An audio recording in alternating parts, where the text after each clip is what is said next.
ఇక హైదరాబాద్ తిరుమలగిరిలో విషాదం జరిగింది. గేమింగ్ యాప్ కు బానిసై మణికంఠ అనే యువకుడు ఆత్మహత్య చేసుకున్నాడు. బాత్రూమ్ లో చున్నీతో ఉరివేసుకున్నాడు. పోస్ట్ మార్టం కోసం మృతదేహాన్ని గాంధీ హాస్పిటల్ కు తరలించారు.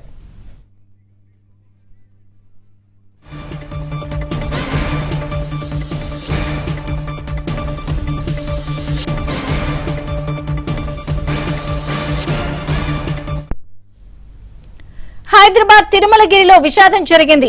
గేమింగ్ యాప్ కు బానిసై మణికంఠ అనే యువకుడు ఆత్మహత్య చేసుకున్నాడు. బాత్రూమ్ లో చున్నీతో ఉరివేసుకున్నాడు. పోస్ట్ మార్టం కోసం మృతదేహాన్ని గాంధీ హాస్పిటల్ కు తరలించారు.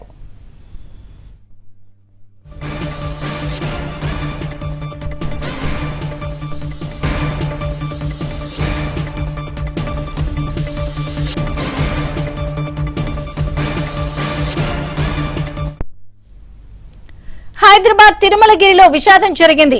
గేమింగ్ యాప్ కు బానిసై మణికంఠ అనే యువకుడు ఆత్మహత్య చేసుకున్నాడు. బాత్రూమ్ లో చున్నీతో ఉరివేసుకున్నాడు. పోస్ట్ మార్టం కోసం మృతదేహాన్ని గాంధీ హాస్పిటల్ కు తరలించారు.